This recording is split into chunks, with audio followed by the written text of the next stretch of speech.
Peggy 18.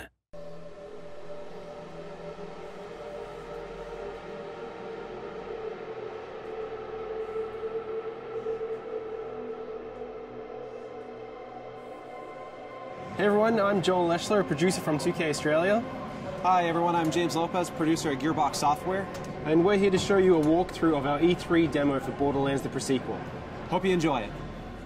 Alright, so we're actually going to be playing through as Wilhelm during this playthrough, and we're selecting his action skill now, which is his ability to spawn these two drones, Wolf and Saint. Wolf is an attacking drone, while Saint is more of a buffing regen drone.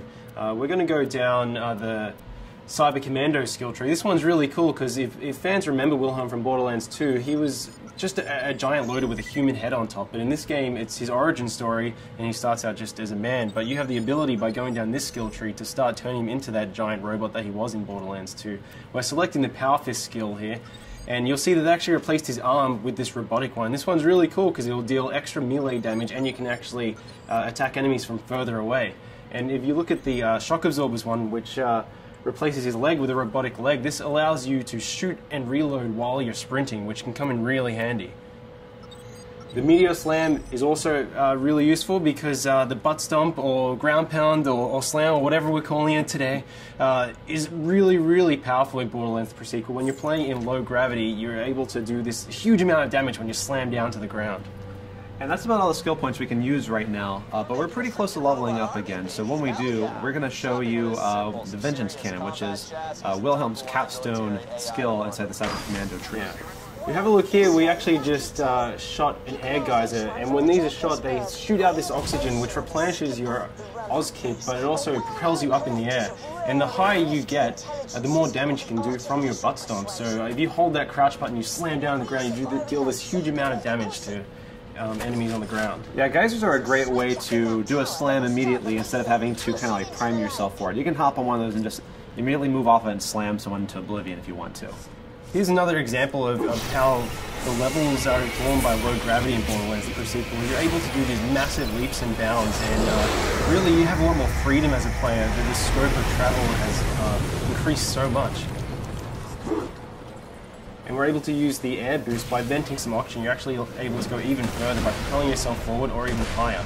Yeah, and it's cool that we have these abilities. They obviously come with some cost on the oxygen meter, but we give plenty of ways for you to get that oxygen back. You know, we've got oxygen canisters that drop from when you kill enemies. We have the air geysers. We have other like cracks in the ground that air can come out of. They won't give you that jump, but they will give you back your oxygen.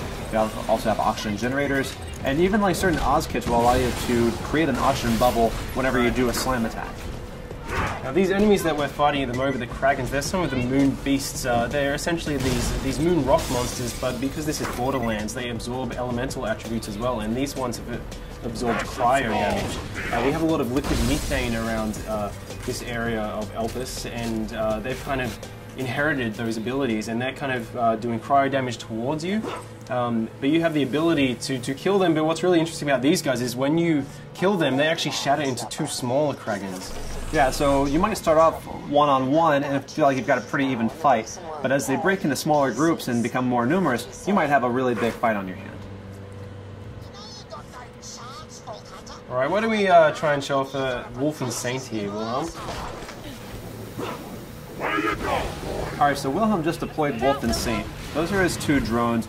Wolf is going to go out and cause some trouble. Saint's going to stay fairly close by to replenish Wilhelm's shields as they ever drop.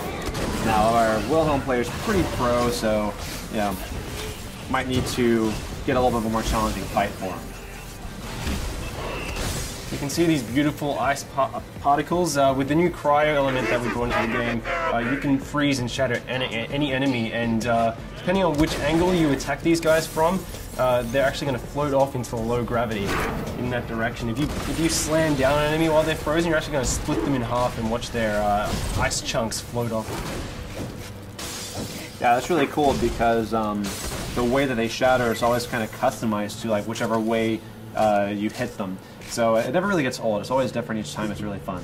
Now, our current objective in this particular level is to redirect some liquid methane. We need to get to the Drakensberg, which is this derelict Dahl ship, where we've been informed there's a military AI that we can use. Jack wants to build up this robot army. He needs this military AI to use it. So we're currently trying to redirect this methane to cool off a lava river.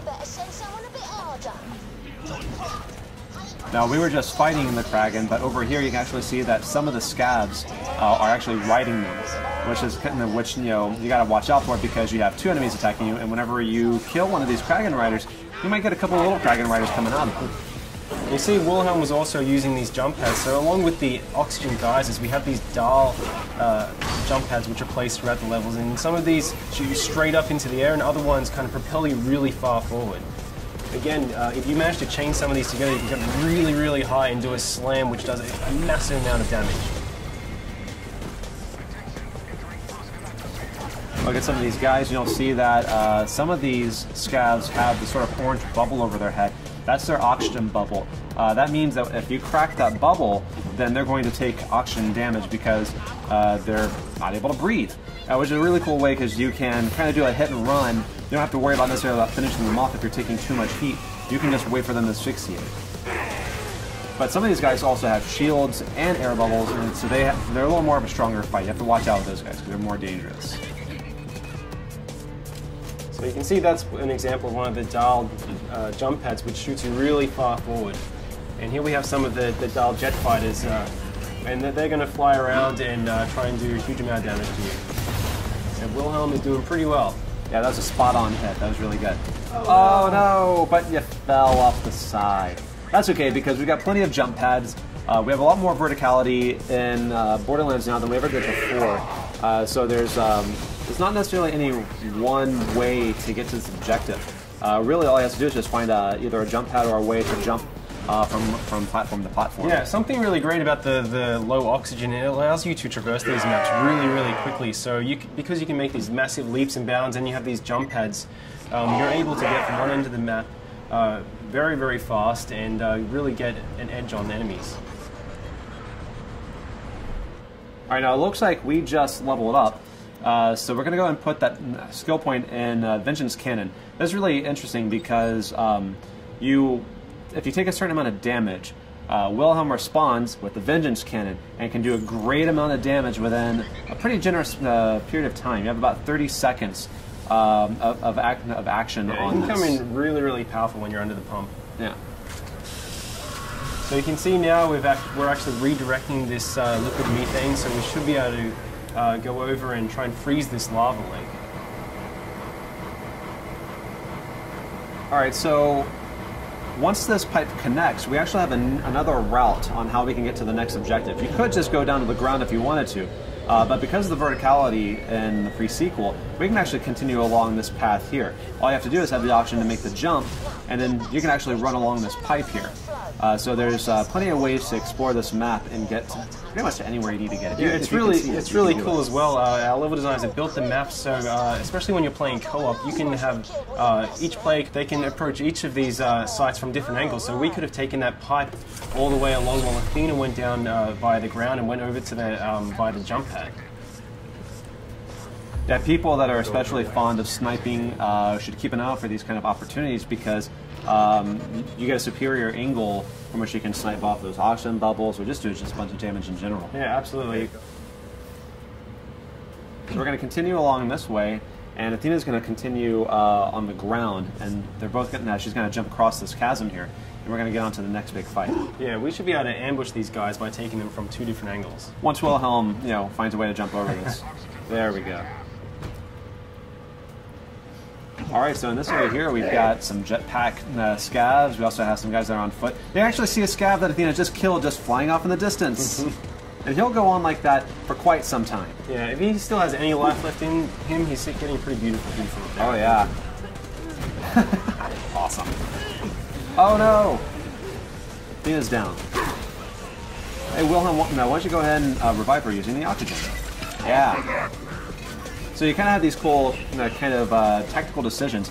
You can revive your downed players faster with oxygen than if you just do it the normal way. But that obviously comes at a cost. But sometimes it's really good to get them in the fight faster. Beautiful. And you can see we have these jetpack scabs, so all of the enemies on Elpis can take advantage of the low gravity just as much as you can.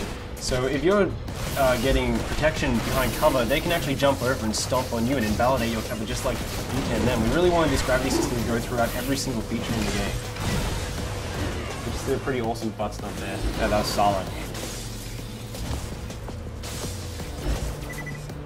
Here's some of our new vending machines that we're just kind of teasing as we run by them, but you can see more about them later on. All right, we're coming into the processing plant now.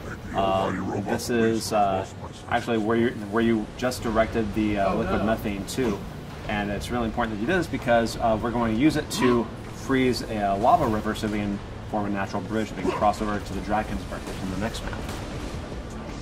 Now this has a lot of enemies in it. Definitely a good time to bring out Wolf and Saint. Yeah, try and use those jump pads to get a height advantage of the players as well. If you stomp down.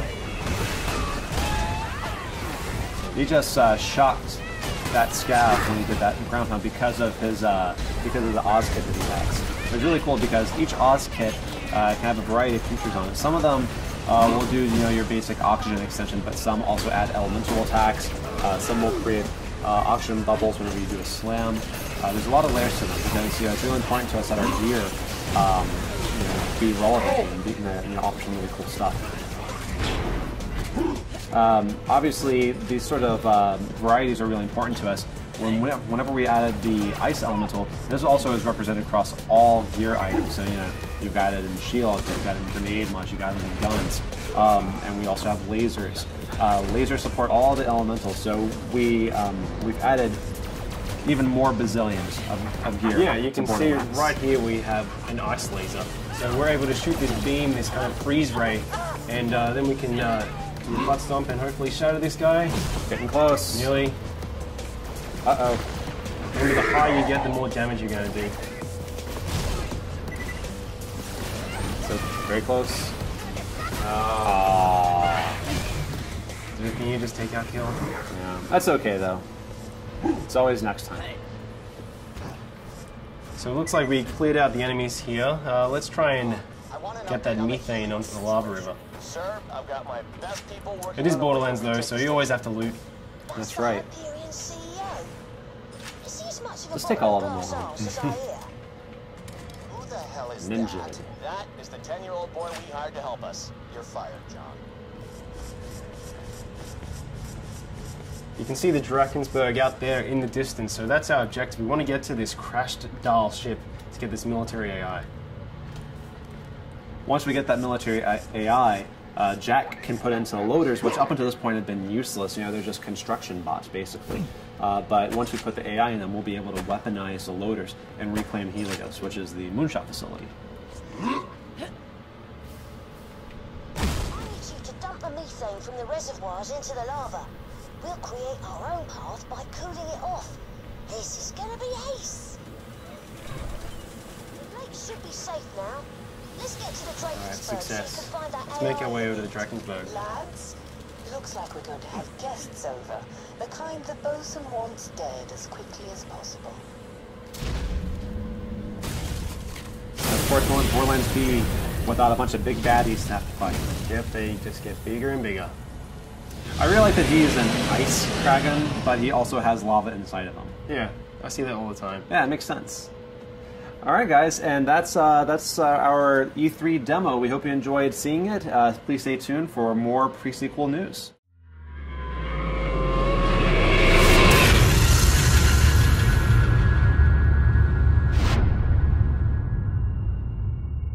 You coming?